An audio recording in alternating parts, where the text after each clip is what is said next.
livre Les 4 temps de la Renaissance, publié chez J.C. Lattès. Alors on va voir toutes les solutions pour lutter contre ce spleen saisonnier. Et le premier conseil que vous donnez, c'est faites du sport. Non mais sérieusement, ça peut nous aider à aller mieux, bouger pour garder le moral, ça c'est prouvé ? Bien sûr.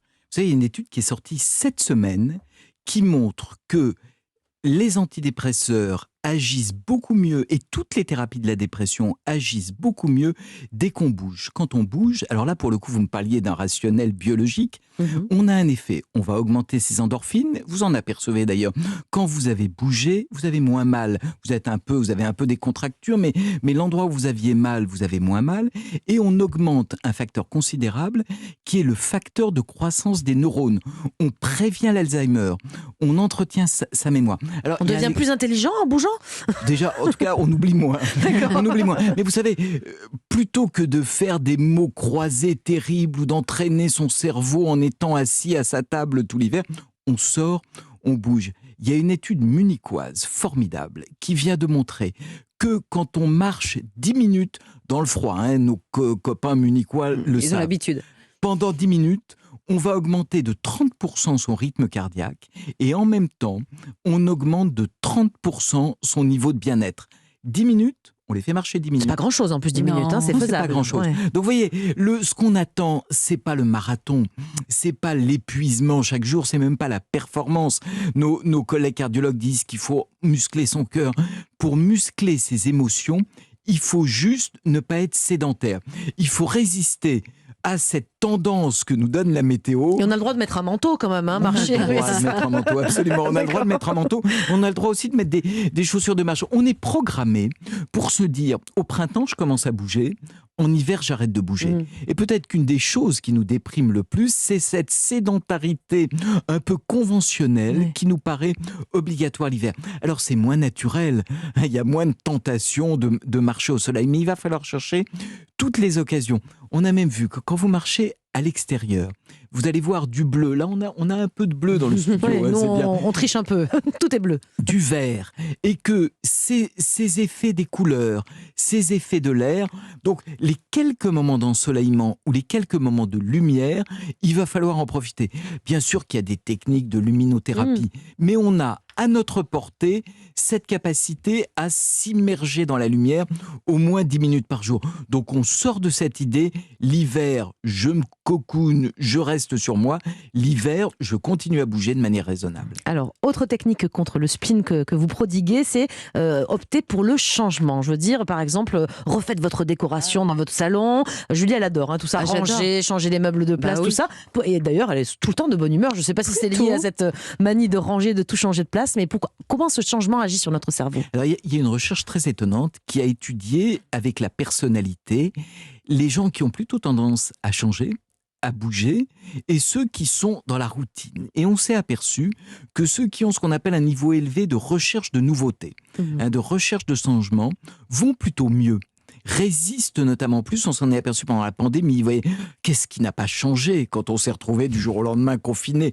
Donc ceux qui toléraient le changement étaient plus équipés. Alors soit vous êtes, comme Julie, formidable, c'est-à-dire vous êtes une changeuse, si j'ose dire, naturelle, soit sinon, il va falloir faire appel à son imagination, c'est ce que je propose dans le bouquin, et chercher quelques petites expériences de changement. Ça pourrait être quoi ? Je vous fais un défi pour demain. Oui, allez-y. Une couleur de pull que vous n'oseriez pas porter à Europe 1. Pas mal. Moi, j'ai un vieux rose dégueu. Je vais le mettre. Demain ? Ouais, demain, je le mets. Donc, vos auditeurs, je verrai. Je ne suis pas fan du rose non plus, alors on vient en rose demain. Demain, on vient en rose. Donc ça, vous voyez, et vous allez vous regarder quand même différemment, vous allez vous regarder bizarrement, vous allez dire vraiment... C'est pas très confortable, on n'aime pas être avec un truc qu'on n'aime pas. On n'a vu plus des psys qui nous donnent des idées. L'autre chose, par exemple, dans ces petites expériences de sortie de sa zone de confiance, on va adresser la parole à quelqu'un qu'on n'a pas appelé depuis longtemps. On reprend, moi je le fais, c'est un exercice que je propose en consultation. On regarde le répertoire de son téléphone et on voit celles et ceux qu'on aime bien. Au pif, comme ça, tac, non, ceux qu'on aime bien quand même. Qu'on aime bien, évidemment, et qu'on n'a jamais appelé. On va avoir besoin de renouvellement. Julia, c'est qui ? Vous êtes tombée sur qui ? J'en ai beaucoup. Non mais Oui. on va aussi essayer avec des aliments. On a aussi un peu tendance à manger de manière routinière. Vous savez, cette idée qu'il y a des aliments qui sont bons pour la santé, c'est vrai. Mais quand tous les jours on prend le même plat, on finit par rentrer dans une routine. C'est vrai que je fais les mêmes courses toutes les semaines, fou. je crois. Après, C'est pas valable pour le couple, ça. On change pas de. Non, je ne vais pas vous proposer ça pour le coup. Vous allez commencer par le plat, hein, si vous voulez bien. On va pas être à l'origine de grands drames. Donc vous gardez le couple comme il est. Mais on change de pull et on change d'aliment. Vous changez de pull, vous changez d'aliment. On va peut-être changer aussi de comportement, puisque vous me parlez du couple. Mhm. En général, dans un couple normal, on se fait des reproches, on râle un peu. Oui. Hein, Bien sûr. je lis dans vos pensées, Julien. Ah oui, non, mais ça peut m'arriver, effectivement, mais pas toujours. Oui, mais quand les chaussettes traînent tous les jours à côté de la corbeille, au bout d'un Eh ben moment, alors, on peut en avoir marre. On va faire quelque chose qu'on Oui. n'a quasiment jamais fait dans son couple. Dites-moi. On va chercher un motif de gratitude. Ah oui, On va écrire une petite lettre de gratitude trop mignon. avec 3 raisons de dire merci à celui ou celle qui partage sa vie. Les 3 raisons essentielles. Et vous voyez, du coup, on change un peu son mode de communication. Les psys américains dont on s'inspire pour faire ça vous proposent de le mettre un peu en scène. Vous écrivez votre lettre de gratitude avec une belle plume, vous l'enroulez et vous l'offrez au dîner. Et tout d'un coup... Il va pas comprendre votre mari, c'est son. Moi, je pense qu'il va halluciner. Alors ouais. il va vous voir en rose, apportant une lettre de gratitude, vous dites c'est rien, on a invité un psychiatre à Europe 1. Donc oui, au fond, tous ces petits changements ou de communication, ou d'habitude, ou de repas vont au fond Doper notre humeur, quand même. Bien sûr, doper Ouais. notre humeur et ouvrir un peu des fenêtres dans un temps qui est plutôt gris. Donc la nouveauté qu'on n'a pas tellement dans le renouvellement de la nature, on va pouvoir l'avoir dans sa manière de penser ou de se comporter. Alors, dans votre livre, professeur, Les 4 temps de la Renaissance aux éditions JC Lattès, vous conseillez aussi, pour lutter contre ce spleen hivernal, de rêver. La rêverie volontaire avec 10 minutes d'esprit vide par jour. Comment on s'y prend concrètement? Ouais, On déjà- fera pas ça tout de suite avec Julien, on fera après l'émission, parce qu'on va pas partir Vous pendant voulez- 10 minutes. Vous voulez Là. qu'on fasse 10 minutes de silence? Là, ça va être Bah bien non, pris. Vous le faites souvent, ça, dans votre émission. Oui, bien hein, sûr, 10 mais minutes si de on silence. se tait trop, il y a un disque automatique qui part, donc on va pas se taire trop longtemps. C'est parti d'une expérience très intéressante où on s'est aperçu que les rêveurs, ceux qui font ce qu'on appelle du mind wandering, du vagabondage de l'esprit, sont globalement plus résistants. Résistants à l'hiver, résistants à tout ce qui est imprévisible. Donc soit vous êtes naturellement rêveuse ou rêveur, de toute façon vous allez les avoir, vos 10 minutes de décrochage. Mais vous avez vu que c'est pas du tout à la mode. Aujourd'hui on met sous Ritaline tous ceux dont on pense qu'ils ont des troubles de l'attention. Donc, oui. Alors que moi ce que je propose c'est l'exercice inverse. Ce défaut qui est d'être un peu rêveur, d'être inattentif, on va le cultiver une fois par jour. On va se déconnecter. Ça veut dire quoi? Ça veut dire qu'on va se servir éventuellement d'une musique bien planante, d'un texte. On peut se faire sa petite valise à déconnexion avec son texte qui nous fait rêver aussi. Et on sait que ces 10 minutes de mind wandering vont d'abord nous révéler nos vraies pensées.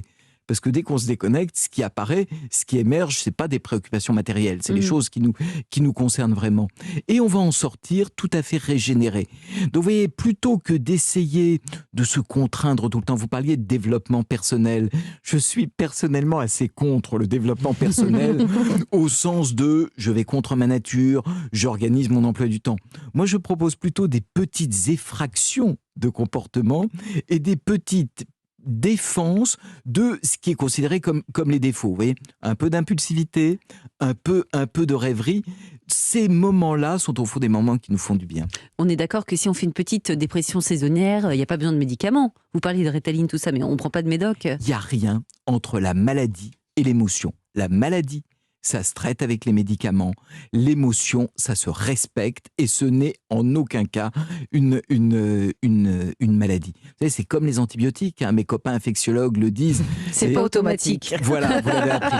Eh ben, il faudrait qu'on apprenne la même chose. Les antidépresseurs, c'est pas automatique. Eh bien, merci beaucoup, professeur Le Joyeux, d'avoir répondu à nos questions. Et pour ceux et celles qui voudront en savoir davantage, pour encore plus de conseils pour retrouver le moral, je rappelle votre livre, Les 4 temps de la Renaissance, publié chez JC Lattès. Merci encore. Merci à vous. Merci beaucoup, professeur.